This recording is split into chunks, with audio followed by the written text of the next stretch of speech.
Hey guys, my name is Andrew Wailes and I'm the CEO of PlaySafe ID, and I'm here to make this FAQ video today to shed some light on what it is that we're doing, how it works, etc.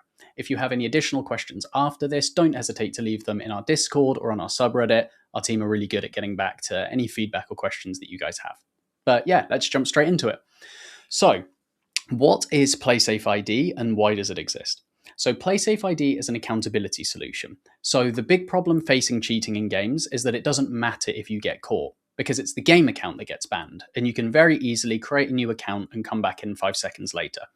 What we basically decided is what would it look like if we made a way where you could only ever get one life across games, and if you were caught cheating, hacking, botting, etc., and you got a penalty, whether that's months, 6 months, year, whatever, if you couldn't get round that, if you actually had to serve that penalty, you couldn't just create a new account, would that mean that people would cheat less and it would be more fair play? And if people were caught cheating, would that be good that they couldn't come back in? And we thought, yeah, that sounds pretty sensible. We like that.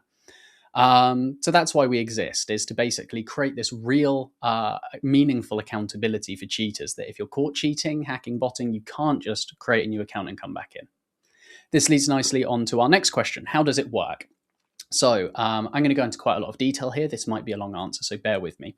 So to begin with, you create an account with us. This is done with an email address, a password, and a date of birth. You can also do this via single sign-on with like Google or Discord or whatever, right? So once you create the account, you then go through this verification process. This is a bank grade Know Your Customer check, KYC check. This is handled by Entrust, who I'll go into much more detail later, but they've been around for over 55 years. They're an identity issuer in North America, and they are one of, if not the largest identity verification companies in the world. They work with the likes of Revolut, TSB, Klarna, etc., major banks, major financial institutions, insurance companies, governments. Odds are, if you've bought a house, you've set up a bank account, you've probably had to go through a KYC check, and odds are it was likely going to be Entrust's technology that powered that. They do tens to hundreds of millions of verifications a year across the ecosystem, and they've never had a data breach of customer data. So the customers being these banks, these governments, these insurance companies, PlaySafe ID, they've never had a breach of customer data. So anyway, I'll go into more detail in Entrust later. But the point is, you create an account with us, you go through this verification process. So it has to be an official government ID, and it has to and it involves you taking a motion-based selfie. You'll notice you can't upload a document and you can't upload a picture of yourself. It has to be done on a phone, and that's because the Entrust SDK takes control of the camera settings. It changes zoom, focus, hue, saturation, width of the shot, loads of stuff. And it basically looks, is the image that's being sent through the phone, does it match the camera settings? There's lots of other cool tech as well, but this is one of the really cool ways that they're able to prevent AI deepfakes, spoofing, image injection, device injection. So it has to be a legitimate government ID and a real live person, and the face of the person has to match the face in the government ID. It's a really cool, secure system. Like I say, used for setting up bank accounts and buying houses and et cetera, et cetera. So once you've done that check, there's then a rolling cascade delete that happens. So all of the data from the verification gets deleted. So the selfie gets deleted, the document gets deleted, your applicant ID gets deleted. So there's nothing that remains of you from the verification check. We then get notified from Entrust, this person passed the verification. And then we also get sent a really cool output from the selfie, which can't be turned back into a selfie. It's encrypted, it's a random alphanumeric string. But it's a representation of the person that went through. But it can never be turned back into a selfie or an image. So we just get told, yes, the check was successful, and here's this bit of info, this alphanumeric string. And yeah, your information gets deleted, and we generate the PlaySafe ID. So the PlaySafe ID, again, is a random and anonymized representation of a person. So it isn't linked to your passport, it isn't linked to your selfie, because that stuff's gone. It's basically a representation of someone was who they said they were when they went through this process. It's the only time they've been seen before. That's what a PlaySafe ID is. So then players, you can then connect your PlaySafe ID to games and services. And then a game developer basically calls our endpoint on our API and says, is this person allowed to play? And we say, yes, they're allowed to play, or no, they're not allowed to play if they've got a penalty because they've been caught cheating, etc. And yeah, that's broadly how it works. So you can't create another PlaySafe ID, you can't get back in, you can't AI it, you can't deep fake it, you can't spoof it. And if you're caught cheating, it's the PlaySafe ID that gets a penalty, not just the game account. So you can't just create a new account and come back in anymore. Is it mandatory? Is PlaySafe ID mandatory? Absolutely not. Okay, I want to make this very clear. PlaySafe ID is an optional extra that players can choose to use if they want to. There's been some people saying like, "Oh, I don't want to have to ID to play games." You don't have to. You can absolutely play games exactly as you are today. But if you want to play in this environment where cheaters get a real penalty, they can't create a new account and come back in, where fair play is the standard, and where everyone's kind of signing this social contract, if we're all going to play fair and legit, then these are the steps to go through to do that. But it is not a prerequisite. It is not a requirement. You absolutely don't have to do this. And if you don't want to do it, please don't. But this now exists and you can do it if you want to. 100% optional. Next question. How do bans work? Okay, so we get information through from game developers when they make a detection. Now, this could be their native tools, or it could be a third party that they've integrated, like Easy Anti-Cheat, Battle IVAC, Punkbuster, AnyBrain, Get Good, etc. Right? So we basically get sent a payload of evidence that goes, we caught this thing. We then look at the trust score for the game developer that we generate. So how many penalties do they detect? Usually, how good is the evidence? How often do we enact a penalty from these? We look at the trust score for the user that we build. How long have you had a PlaySafe ID? How many games have you got connected roughly? How many sessions have you played? And then we look at the context of the evidence with the context of the game and the quality of the evidence to then make a decision. Do we want to issue a penalty to this person? And how long should that penalty be? Should it be a couple of weeks? Should it be a couple of months? Should it be a couple of years? We also have a scaling system. So if you're caught for the first time and maybe you're banned for 3 months across the network, and then you're caught again when you come straight back in, you cheat again, you get caught, then that might be multiple years for the next penalty, and they scale over time as well. So yeah, that's a bit on how bans work and some of the systems we have. Next question. Why is PlaySafe ID doing this verification approach? Why can't you just use email, Steam, phone numbers, IP, hardware IDs, etc., instead of government ID? The blunt answer to this is because they don't work. All of these things have been tried, right? Let's go through them. So email, you just create a new email and then it takes 2 seconds, you're straight back in. Steam, again, you create a new email, you create a new Steam, you're straight back in. Phone numbers, you can buy phone numbers for a couple of cents, and there's phone number spoofers. IPs, VPN. Hardware ID spoofer for $10-15 a month. All of these things are so easily worked around, and accountability only works if the penalty matters, right?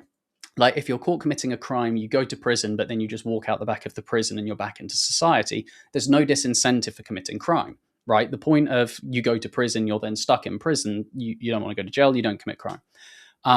It's very much the same kind of thesis with this. Is no one cares about cheating because if you're caught, you just create a new account. It doesn't matter. You can't easily spoof a legitimate government ID that's passed all the security checks, a real live person with liveness check, and the face of the person matching the face in the government ID. You have to spoof an entire person. And some of the tech involved, like I mentioned with Entrust, makes that nigh on impossible. So that's why we're doing this approach, because everything else has failed. But with the approach that we're taking with the ID and with the needing the selfie is then deleting those things after the verification, because we want to respect privacy. Like we don't need to store those things, so we don't store those things. It also lowers our liability because we don't want to store those things. But yeah, everything else has failed, which is why we're doing this. Okay, some questions on Entrust. Who is Entrust and why should I trust them? So Entrust have been around for over 55 years. They're a multi-billion-dollar company. They do over $1 billion in revenue a year. They've never had a breach to any customer data. So any of the banks, governments, insurance companies, etc., that they work with, they've never had a customer data breach. They're an identity issuer in North America as well. So they actually issue identities to people, as well as one of, if not the largest identity verification provider globally. They are an amazing partner. Their technology is amazing. Their security is second to none. They're a great partner and they've got an amazing track record. So yeah. Which flows nicely onto the next question. What about the Google Mozilla certificate issue and the 2025 ransom attack on Entrust? Okay, so the Google Mozilla certificate issue, browsers use security certificates for a number of reasons. There are people that issue the security certificates. Browsers constantly require improved standards. Like, it's never a one and done product. They're always asking for better standards and improved quality. Entrust basically decided that this was an absolute ball ache and they weren't making any money from it. So they discontinued this product line. As a result, over time, as the browsers asked for more and more standards and Entrust security certificates stayed static, it got to a point that they were outdated and they weren't accepted anymore. So there was no breach here. There was no issue here. It was a conscious decision from a multi-billion-dollar company to discontinue a product line. And as a result, browsers stopped using that discontinued product line. The next question is about the ransomware attack. So there was an attack basically on an HR system that contained employee data. There's never been a breach in their over 55-year history of customer data. So yeah, that's that. Entrust's public privacy policy says that they can hold data for 6 months. Does that apply to PlaySafe users? Okay, you have to remember, Entrust, they have tens of thousands of customers and they do this globally for millions and millions of checks every single month, right? When you have a KYC check, people want to know who that person is and they want the data stored ordinarily, right? Like if someone's setting up a bank account, if someone's buying a house, etc., you want to know who that person is, which is why their data policy is what it is, because that's their standard way of working.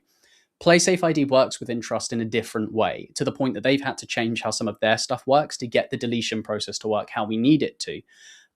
So no, the way that we work with Entrust is different to their standard privacy policy, but they're never going to change their standard privacy policy for the tens of thousands of customers and the millions of checks that they do to be for us, right? They have to cover all of the bases as standard. Yeah. Who is liable if something goes wrong? You, Entrust, or the game developer. PlaySafe ID are liable if something goes wrong. We are the data controller, okay? Which means we are legally responsible for and own all of the data, all of the PII, all of the sensitive information, etc. Entrust is a data processor, which means we have a very specific contract with Entrust that says we are permitting you to process this data for this purpose in this very specific way. You can't deviate from it. You can't change it. This is only what you're allowed to do and exactly explicitly what you do. Yeah, so they can't sell data, trade data, do anything with it. It's not theirs, it's ours, but we are ultimately liable. Game developers have no liability with any of the sensitive information or PII because they use us like a DMP, a data management platform. So they're basically just calling our endpoint to say, this person that's connected their PlaySafe ID, are they allowed to play or not? And we say yes or no. They're not a part of the Entrust relationship. They're not part of the verification process. They don't get access to anything other than calling connected PlaySafe ID and saying, are they allowed to play or not? So yeah, PlaySafe ID is liable. Our security. What security measures does PlaySafe ID have in place beyond the Entrust setup? So we've gone through penetration testing with I think the best penetration company, especially in Europe and North America. They do this for governments at a state secret level, major banks, major insurance companies, etc. They are absolutely fantastic. So we got a clean bill of health from them, which is great. We're also currently going through our ISO certification. So ISO isn't just about the tech and technical security. It's also about us as a company. So how do we hire people? How do we vet staff? If somebody leaves, how do we offboard them? Or if we fire someone, how do we offboard them? What are our HR policies, etc.? What are the contracts that we have and terms that we have in our contracts, both with suppliers as well as customers? It's a real deep dive into us as a company and an organization, not just the tech, to make sure that we're secure on all fronts. So we're currently going through that. We've currently got a clean bill of health for it so far, and we should have that completed in the next couple of months. But this absolutely isn't that we're just leaning on Entrust. We're also taking our own security absolutely paramount and employing and deploying the best resources to check all of our work and make sure that we are secure and good, not just technically, but as a company as well. Next question. Can someone buy, sell, or steal a PlaySafe ID account? Now, in theory, yes, you could list it to sell and somebody could buy it, but we're deploying in the next couple of days the selfie reauth process. So basically, it can be when someone's looking to change the password on a PlaySafe ID account, it can be based on suspicious activity triggers, and it can also be random on time. But basically, your account gets locked until you take just a selfie, so you don't have to go through the whole check. And then the output of that selfie is compared to the database to see, does that match the output of the previous selfie that you did? Again, it's not matching selfie to selfie. It's matching this encrypted alphanumeric string that can't be turned back into anything. Does this match? And if that's true, we unlock the account. So if somebody sold a PlaySafe ID and then another person bought it, when they go to change the password, the account would get locked. They wouldn't be able to unlock it. Every so often on a random time-based trigger, the account would get locked. They wouldn't be able to unlock it. And if there was suspicious activity on the account, we would lock it and they wouldn't be able to unlock it. So in theory, yes, someone could buy and sell a PlaySafe ID, but they'd be buying something useless that they wouldn't be able to use because we've got these security measures in place. Yeah. Follow on to that. What if someone in my household, like my brother who lives with me, could they just use my account or make a new one to cheat? Yeah, of course they could. There's no solve for this. Like if you live in the same house as your brother, you cheat, you get your PlaySafe ID banned, and you say, "Hey, bro, come set this up." If the selfie reauth's triggered, "Hey, bro, just take another selfie for me." There's no solve for that. The thing that we're doing though is we're trying to stop the 99.9% of institutional cheating, account selling, account trading, account hacking, hijack, takeover, etc.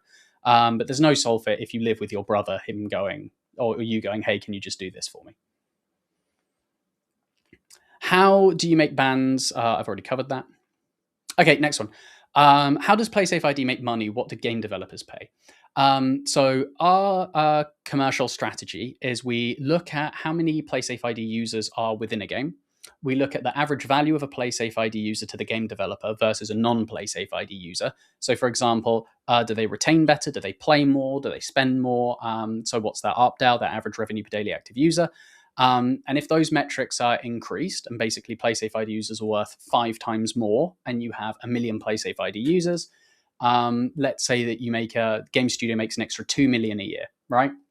Our license fee to that game developer might be a couple of $100,000 as an example. So it's like you plug PlaySafe ID in, you guys print money because you're keeping cheaters out, players are happier, they're playing more, they're spending more, they're retaining better. We'll take a proportion of that uplift, and it means that we can keep this for free for users, but be profitable and scalable as well. So yeah. How does PlaySafe ID work alongside existing anti-cheat? Is it a replacement? No, we are not a replacement for anti-cheat. We work alongside them. So anti-cheat gets a bad rep for not doing enough or not being good enough, and that's bollocks. Anti-cheat, for the most part, is absolutely fantastic. The problem is they're fighting an unwinnable fight. They have to detect someone, and then within a couple of days they can change it to be undetected again. You have unlimited resources and unlimited lives on the cheater side of things versus a finite resource trying to fight it on the anti-cheat side. So I've got a lot of sympathy for them. What we're doing is we're bringing in the accountability element. We're making it matter if someone's caught. So we're taking that unlimited lives and unlimited resources away from cheaters so anti-cheat can win their fight. So we very much work alongside anti-cheat. We need them to win, and we're making it matter that they win. So yeah, we're not a replacement for anti-cheat. What's the big picture mission here? So I started PlaySafe ID because I was frustrated to shit with the state of competitive gaming in particular. There was one evening that me and my mates, we just all F4'd everything that we played because of spin botting, rage cheaters, etc. It was dog shit. So we were like, you know what? Wouldn't it be cool if everyone had one life, but they were anonymized? So, it isn't your game account's linked to you, but it's linked to a representation of you. Would that be cool? So then a cheater is then kept out. They can't create a new account and just come straight back in. What we realized after that is a bunch of my mates have got young children, and I've got a young family myself.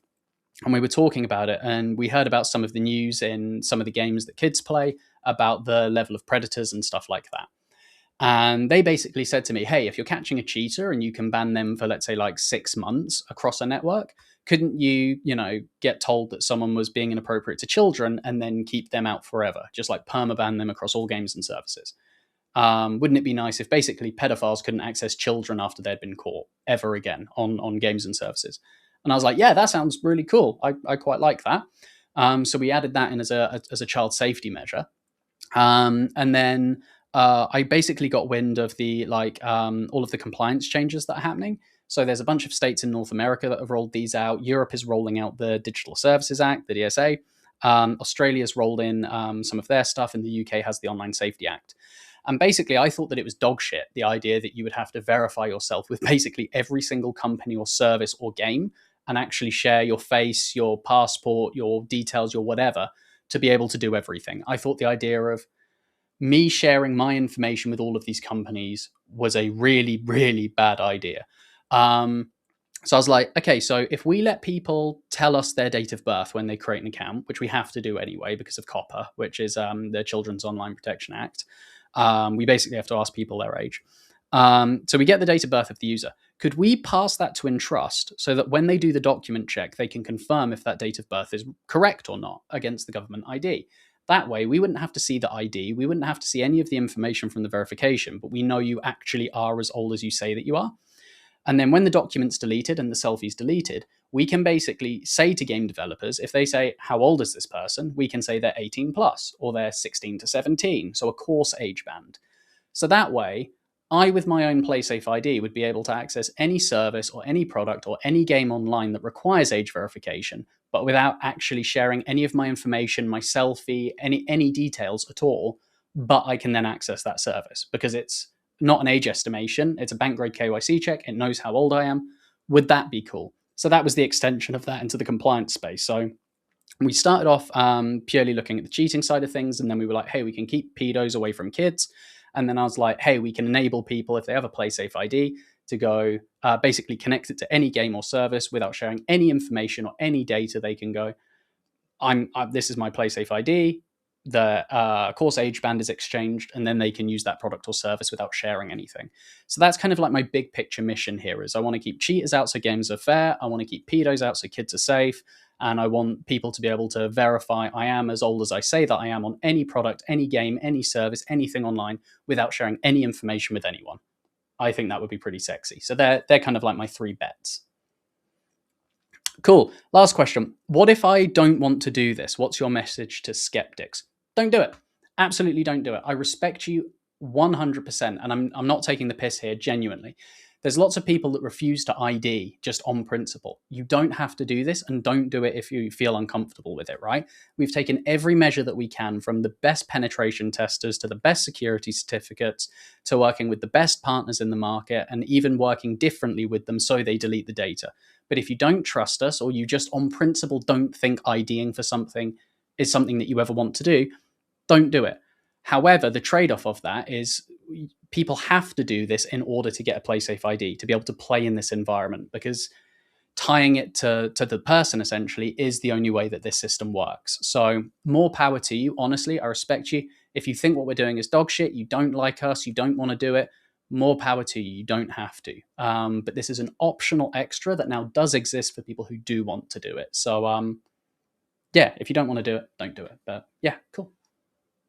Awesome. So yeah, my name's Andrew Wailes. I'm the CEO of PlaySafe ID. Thank you for joining me on this video. I hope this answers a bunch of questions that you guys have. If you have any additional questions, please don't hesitate, like I say, to join our Discord, leave it on our subreddit, leave a comment here. My team get back to all comments and questions really, really quickly. But yeah, I hope this was helpful. So thank you very much and have a great day.